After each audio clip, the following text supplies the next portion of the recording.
welcome to another edition of Showtime with Coop.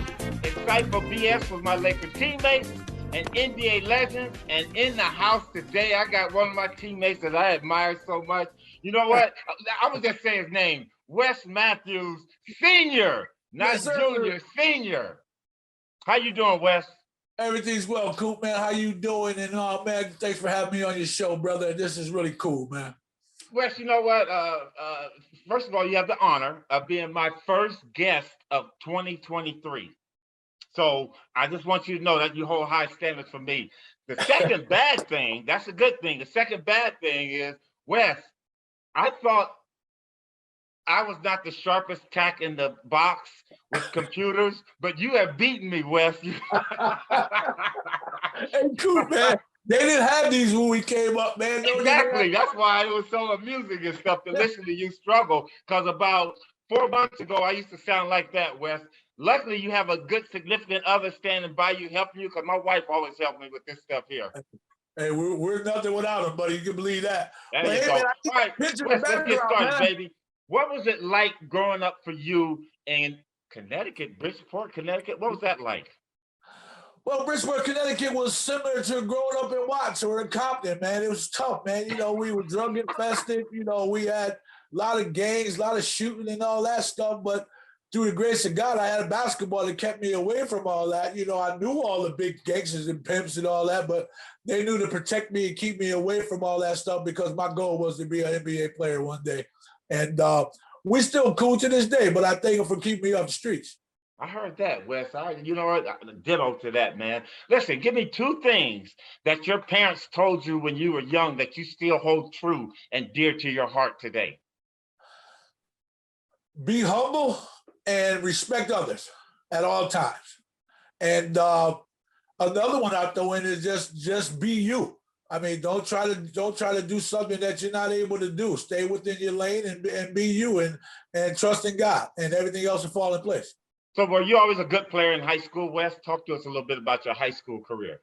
Yeah, I was a damn good player in high school. Believe it or not, I ended up being a high school All-American.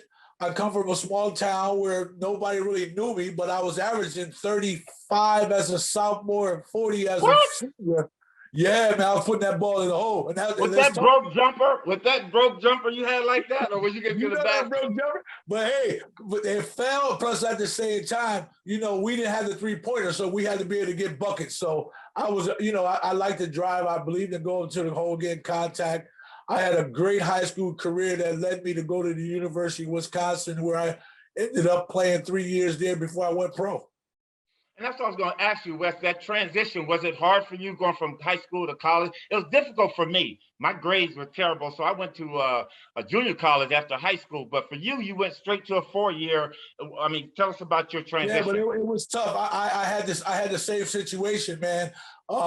We were academically, I wasn't prepared for a Big Ten school, so I ended up ineligible my second half of my freshman year. So I had to get my grades right, and then at the same time, my coach said, "There's no basketball without grades." So I had to buckle down. You know, I thought basketball was going to slide me through or take that little C and be happy. That wasn't the case. You had to be exceptional, which made me a better person down the road. But in the beginning, the transition was tough. Basketball was easy, but the education side was a little difficult.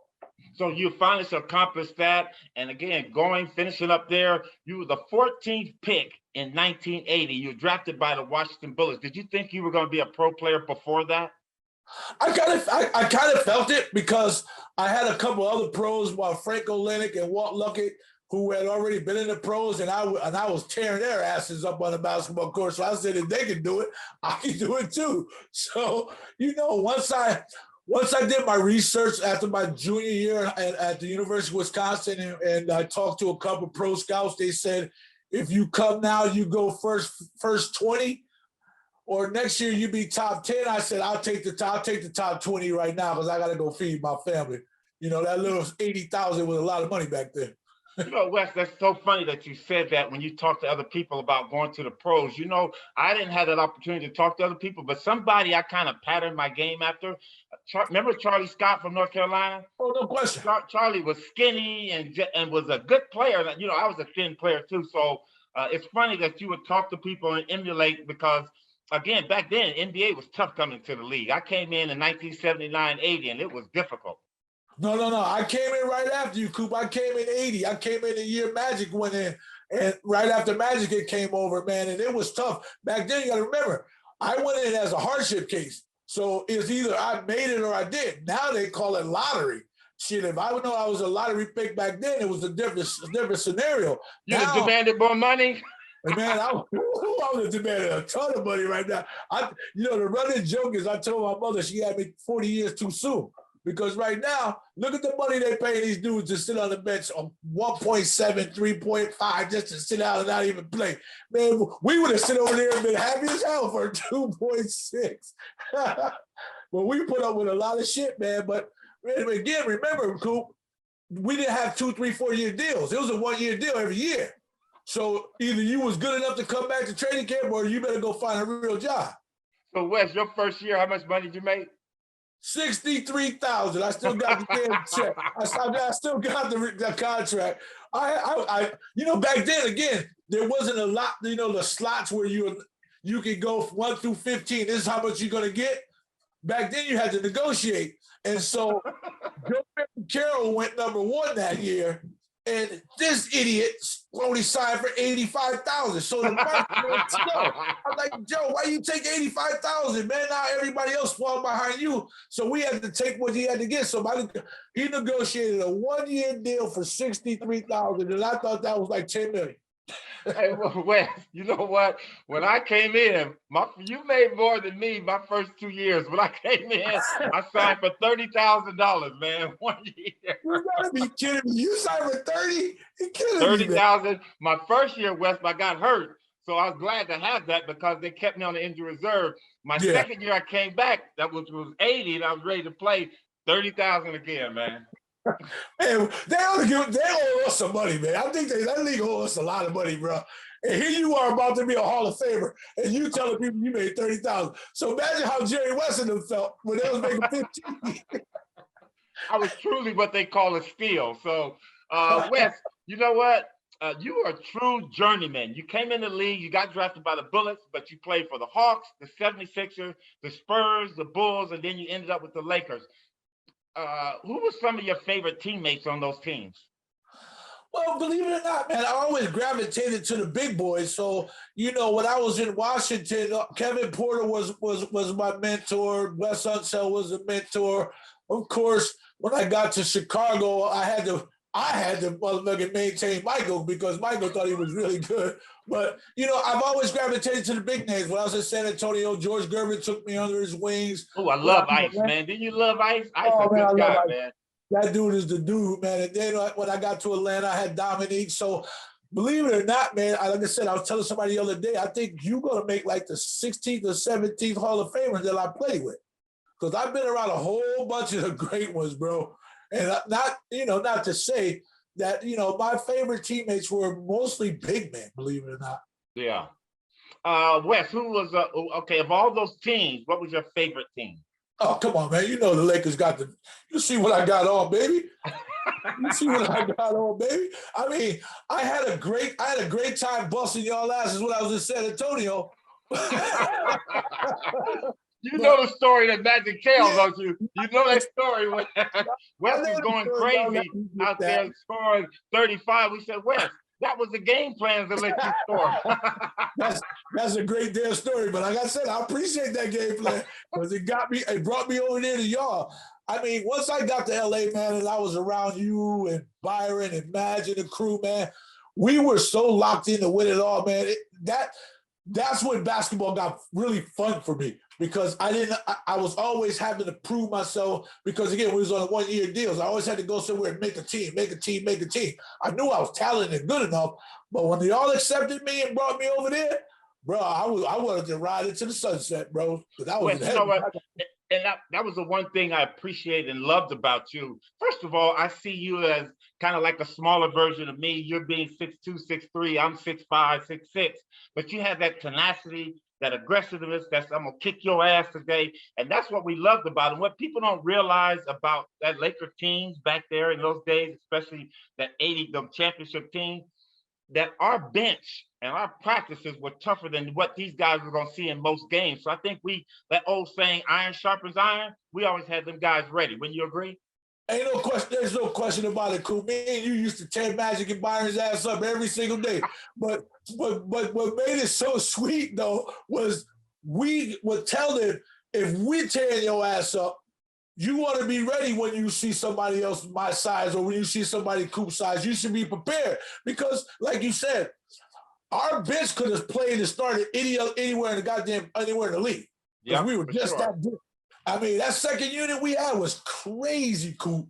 But I love the fact that the people don't believe, and I tell them, man, our practices was harder than the games.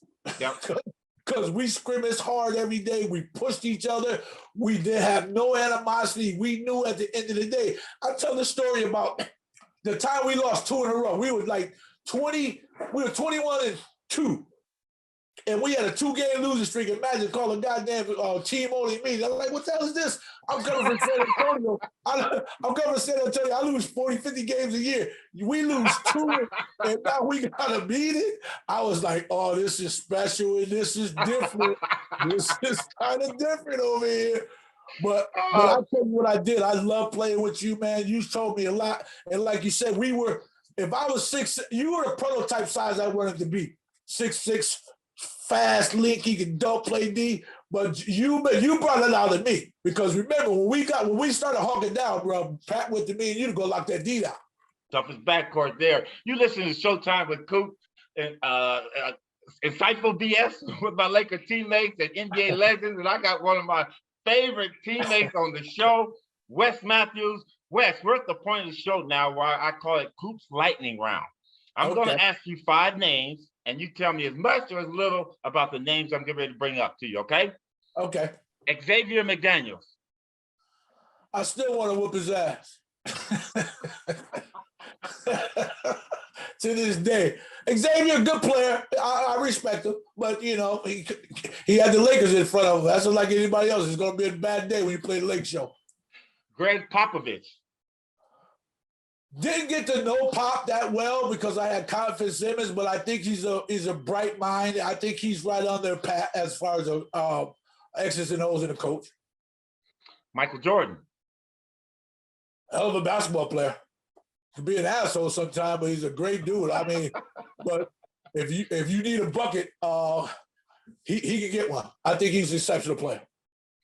Kobe Bryant. Loved him. Sad he's gone. We played against his father most of the time, but I had a pleasure of meeting him, man. I thought he was a special kid. And last but not least, Magic Johnson. Oh, that's Buck Rowe. The ultimate point guard, ultimate party animal, the ultimate person, very good teammate. And you only get to meet special people like yourself and Magic once in a lifetime, man. So I think all of them are special in their own unique ways. Wes, you know, you're probably one of the, there's a influx of former players whose kids are coming into the league. I just saw something in the paper. You know, you just to name a few, Scottie Pippen's son, LeBron James' son. My son is in the mix now a little bit. Your son is in the league.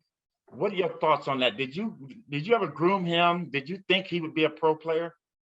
I did. Well, you gotta remember, you all blessed him. Y'all anointed him when he was fucking 48 hours old. Remember, we went back to San Antonio. That's right. Yeah. And you all held him and touched him and anointed him. But I knew he had the skills just based on his DNA from me and his mother, who was a great athlete as well. So I'm just happy to be able to watch him. He found his own niche.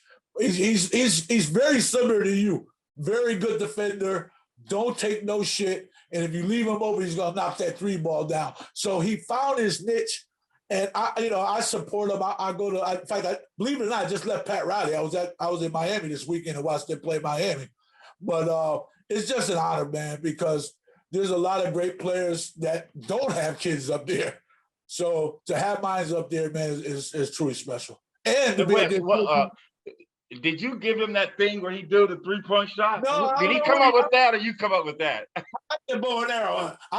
Coop, it's crazy. I'm still playing the 50 and over, and I pull it out on people, and they be like, they go that. I've been pulling out the bow and arrow. See, but remember, Coop, we couldn't do no kind of stuff like that back in the day. They would have fined us. I mean, and 3-point shot now is more. Back then, it was. It's more of a weapon now than when it was for us, because we were always taught championships to one in the paint. So you throw it in, double team happens, you swing it around, and then you took that shot. These guys now come down. That's part of the offense. Coop, them motherfuckers is getting up 55 threes a game. We didn't get up 55 threes in a season because it was situational basketball. It wasn't a shot. I mean, even you were a great 3-point shooter, Byron. You all didn't even have what? How many threes you shot in your career, maybe? Wes, I probably think one season I might have shot maybe 20, 25 threes in a game. That's what I'm saying. Yeah. Byron might have shot another 30. Yeah. Larry Bird, if he shot 50 during the season, that wasn't a weapon of choice. It was a situational basketball. You need a 3 to win it, or you need a 3 to tie it. We weren't coming down jacking that thing up, man. We would look at you like you crazy. You come out there shooting 17 threes in a game. And no 2-pointers. What?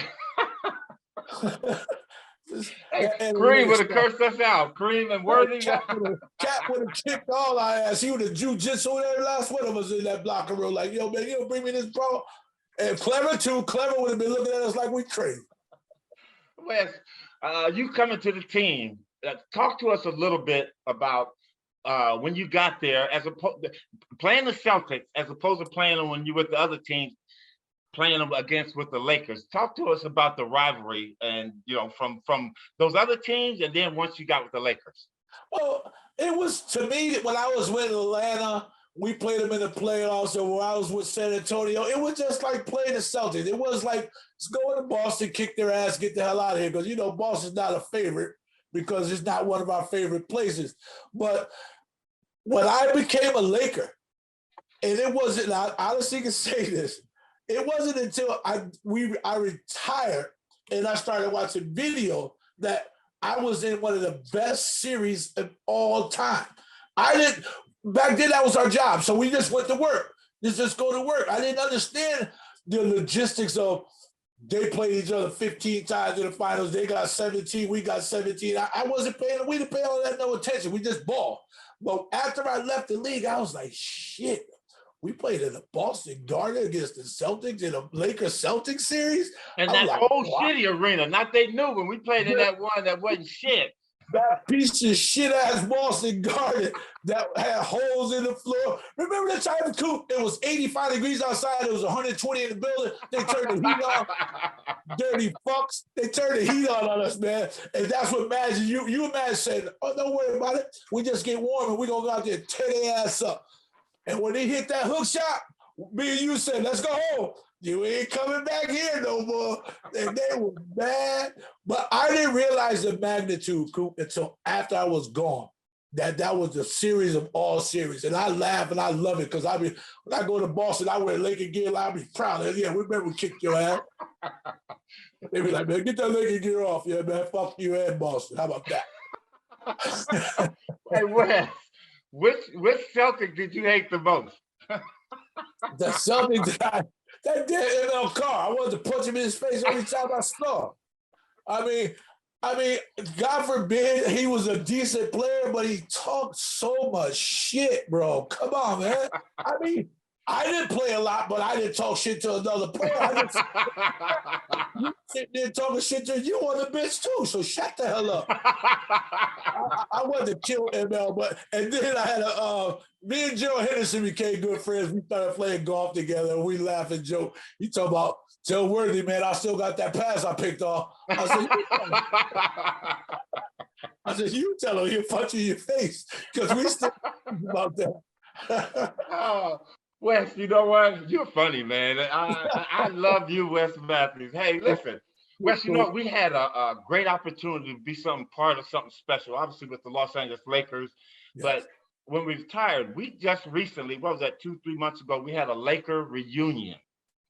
Man. Talk to me about that reunion we had in Maui. Man, let me tell you something, man. You saw, I cried every damn day, man. Every time they said something, I was crying because I was just so happy to be around my brothers again, man. It shouldn't have took 30 years for us to do that, but unfortunately it did. But it was the greatest moment. It was great. I put that right up there with the goddamn parade, Coop. It Yeah, was just that. It was just that special, man. yeah. Because only the special ones that was a part of it knew. And for Magic and Rouse to put that together the way they put that together, man, we should do that twice a year. Goddamn it, somewhere. That was absolutely fabulous, well thought out, perfectly placed. The only problem I had was that sitting in the back of the plane. That shit hurt me. I was too little to be in the back. So next time we gotta get Rouse to sit in private because it was a lot of us, a lot of the big fellas, Mike Speck and all the big dudes, they had a hard time. Chuck and them had a hard time sitting on the 38th row of the big ass plane. But other than that, man, it was beautiful, man. I think it showed us that how special we really were. Then Rouse going back, pulling out the videos of how special we really were, man. I mean, it's cool. That was come on, man. We were the first team to do that in 19, 20 years, bro. Hey, Wes, what speech touched you the most? Because for our listeners, everybody had an opportunity, and that was the great part about it. Magic kind of, like he did on the court, choreographed everything, but he had people come up and speak every day and tell about their feelings and what team meant to them. If there was one speech that touched your heart, because I'm like you, Wes, I was almost crying whenever Mike Schmidt got up and said some things, Milt Wag all the time. What speech touched you the most? Besides you and, I mean, they all did, but I tell you, Spencer's was a hell of a speech. Yeah. Spencer Haywood was a hell of a speech, man. Spencer. That was the one that got me too, Wes, because you know what? Wood had some difficulties at that time and came up, and man, when he started speaking, man, he told it straight from the how it was. And that made you respect that man even more to where he was standing that day. I came after Spencer, but I played against him, but I knew him. I knew some of the stories, but for him to succeed the way he succeeded and coming after he just lost his wife, man, that was touching, man. Because I don't know if I could have pulled that one off if I just lost my best one. But that was a great moment. I think Rouse did a great job with the music and bringing the videos and show us what we were really about, because I think half of us didn't realize just how fucking good we were till we all retired. Yep. Because that was our job. That was our business. We had to go get that.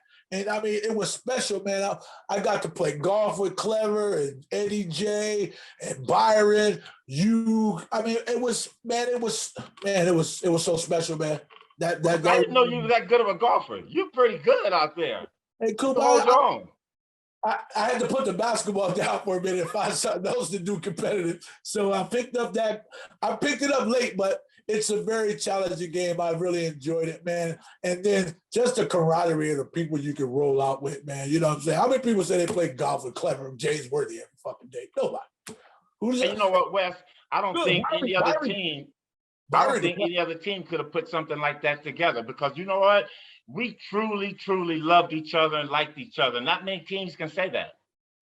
Not too many teams can say that. Not too many championship teams can say that, because everybody had their own different little opinions and little different innuendos.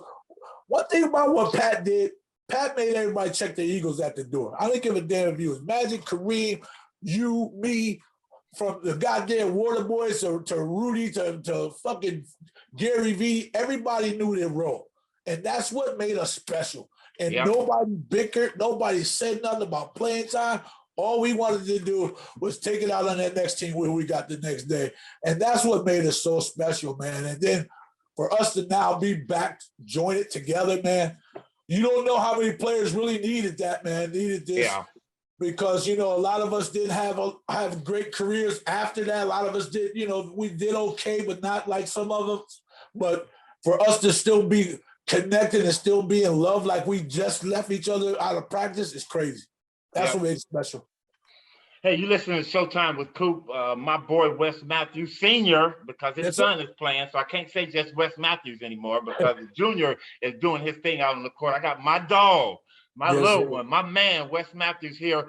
Wes, a couple more questions for you. You're busy. I want to thank you for spending time with us. Your thoughts on the NBA today? I appreciate it. The NBA today, it's hard to watch, Coop, because of the analytics and driving in the lane and the basket's right there, and you're driving the kick because you say 3 is more than 2. Yeah, but 2 is easier to get than a 3. So it's the game of runs are still the same, but it's just something ain't there, man. Something is missing as far as tenacity. And then I never seen, the load management, people taking day offs and stuff like that. Come on, man. You tell Magic to take the day off. I'm starting Cooper West. I know. Magic look at you like you fucking crazy. Like, I don't care, man. I'm playing unless I'm in a cast. I mean, that's how we were built. So I respect it. I respect the fact that we've made it even greater than what it is, because without the doors that we've opened for these young dudes and for these dudes to get the money and to play the way they're playing, it all started with players like us and even the Havliceks, the Chamberlains, the Willis Reeves, the Frasers. Those dudes are the pioneers that allow these dudes to be where they are. And I just would like to see them be a little bit more humble and give back to respectability of the people that did it before. I heard that, Wes. I'm with you on that. Wes, you know what? LeBron is about to do something real spectacular, man. He's on the verge of breaking Kareem's scoring record. This year, they're saying it's going to happen this year, but, within the next 2 years. If he does that, who would you consider the greatest of all time? GOAT. Kareem Abdul-Jabbar. Kareem will always be the GOAT to me, bro. I mean, yes, it's a hell of a feat, but me as a person, I love what LeBron's done.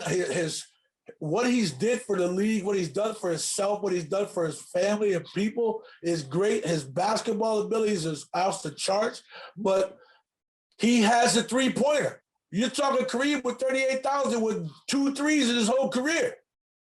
So, yeah, he's on the verge, but I'm still going to, even if he does give it, I hope he just breaks it by 2 and just calls it a day, retire, and call it respectability. But that shouldn't be his lifelong goal, because at the end of the day, the chips is what's happening. Yeah. He needs more championships than he does points. But he should break it soon, because he ain't got nobody on that damn team that can score. He got to shoot it every damn time. He's shooting all the time. He's shooting 28 attempts a game. Could you imagine you shoot 28 attempts a game, Coop? That's my arm would have fell off. If I got 15 shots, bro. That's my point. These dudes is getting up 28 shots and 16 of them are threes. So, my goal, and I'll take it to my grave, will be Kareem Abdul-Jabbar, bro. I mean, not just because I played with him. I just think anybody that changes the game, revolutionized the game with one shot, is awfully special. Awfully special. Wes, who comes out the East this year? Boston looks pretty good right now. But I gotta go. I'm going Milwaukee, Boston in the Eastern Conference Finals. Okay, who's coming out the West? Gotta watch Denver. Denver looks pretty damn good. They'll be playing. Yeah. And they'll be playing who? I would say I'd like to see a Milwaukee-Denver series. I think Milwaukee, if Middleton comes back strong and Bud starts coaching like he's supposed to, I think they'll be legit. But there's a lot. So you're saying Wes, Milwaukee's gonna beat Boston to come out the East. Yeah. With a healthy Middleton, I think they get there. If Middleton's come back last year, if they were there last year, I think they get Boston in 7. But okay, and so you have Milwaukee, Denver. Who's the champion? I gotta go with the Bucks. I like what Denver did. I think bringing Caldwell Pope over there. And Murray's playing really good. You got to ask me that question after February when I see who's playing after All-Star break. And I want to know that question not coming from your heart, but from your basketball head. I gotta go. I know you saying that because your son's on the team. yeah, but that too. But I still like their nucleus. They have a really good setup nucleus. It's just a matter whoever's going to go healthy down the stretch, man. If anybody gets hurt, that could change. You could throw Memphis in there if they start rolling. I mean, it's just a matter of who's hot at the right time. You know, the first like Rouse used to say, the first one at 16 win it all. Yep. That's it. Hey, Wes, you know what? Let's talk about something that happened. Just a couple more questions. Everybody, we got Wes Matthews Sr. on the Showtime with Coop show. There was an incident that happened early in the season with the Golden State Warriors. Draymond Green, Jordan Poole. Draymond punched Jordan. Had he punched you, what would happen? We'll still be fighting. One of us would have to go. One of us would have had to go. There would be no talk. Either I'm out of here. You couldn't pull it together for the team's sake? No, we'll get together for the team's sake, but we're going to iron this out, though. We go in the locker room and y'all just, put them in a circle. Let's get this shit over with. Now, once whoever get their ass whooped, we call it a day. Now, let's go back to work. But just to blast that kid like that, and you 240, 250, that kid's making $190, and you just blast him like that. I mean, it had to be something really personal, but we would have got that in. We would have closed the doors. It wouldn't have never got to the media, and you would have never known what happened. We got a championship to go get. Well, we the fault till I won. That's my saying on it. We were gonna fight till I win. If you say I don't want no more, then I figure I won. That's when we gonna stop. And it wouldn't have been a fair fight. Whatever the closest chair, whatever I can get my hands on, bro. Because you bigger than me. I gotta go get my weapons, man. Because I mean, but Draymond apologized. I mean, it happens all the time. We have fights in practice, elbows in practice. I mean, that's just the nature of the game. But we never got that far with them get physical, put their hands on the people because we were crazy. Yeah. Ain't no coaches holding us, ain't no players holding us. Man, get out the damn way. Let's get this over with, bro. Because we got business to take care of. Basketball was our business. So I respect that they talked it out, but shit, it seems like they got worse. They can't beat nobody on the road. And you know what, Wes, I really believe that has something to do with it. But I see the Warriors. They still got that heart of a champion. I see them coming out of the West. I like Denver, as you're saying, but those guys got that championship heart, man, and they'll pull it together. You know what? I kind of totally forgot about them, but you better watch them because they're the defending champs, and they're wounded. But bro, they play the game so good. They play it properly. I mean, I see them in Denver coming out of the West. If Denver plays us, only thing I'm worried about with Golden State is they can't fucking win on the road for some stupid reason. Yeah, maybe that'll change around after All-Star break. But I respect Clay and Steph and Draymond and them for what they've done. I mean, and you know what, Wes, I'm like you. I think health is going to be a big problem for all teams. If Denver goes lose a couple of players, then their chances going out the window too. So, exactly. Wes, you had a great career. And you ended up playing overseas as well as I did. Once I left, I went and played in Rome, Italy for Il Massaggero team. You played for several teams over there. How was that like playing over there? Did you enjoy it? Oh, I enjoyed it, man. I enjoyed the culture. We had just went through the hustle and bustle of 9 years in the NBA, so it was a different grind. So to go over there and play once a week, twice a week, that was right up my alley. In fact, I missed you when you got over because I ended up in Varese, Italy. And I used to play against McAdoo and D'Antoni. Wes, I whooped your ass when I got over there because I had a whip. I had a green light. McAdoo and Michael Ray fucked me up. I think I'd have got you. Yo, in fact, me and Michael Ray played the All-Star game together. And we played the All-Star game against the Italians. Michael Ray had 56 and I had 62. Yo, we was over there clowning because, ain't no Italian stopping me, man. You out of your damn mind. Y'all don't know nothing about this game over here, man. This is what we do with the pros. We give you buckets. But my overseas career was more for me to decompress, but at the same time still stay visible in the game of basketball because the NBA, they love NBA players over there, so it gave me the opportunity. I did Italy, Spain. I did the Philippines. I did China. You're moving around over there, Wes. You moved around a lot. I did another 7-8 years over there, just moving around to other countries. And that money was just as good. The money was good as hell too. so I thought it was a really good way to end the career by seeing other countries, learning different dialects. That's when I got to meet Kobe when he was a little boy over when his father was over there. So it was a learning experience, but it was good. I wouldn't change it for the world. What's your thoughts on the Lakers right now? What do they need to do to come? First of all, what do they need to do to get into the playoffs? And if they get into the playoffs, what do they need to win? Well, let's just say that. Let's start with health. First of all, AD has to come to work. Yeah. We ain't seen AD in about 3 years since the bubble.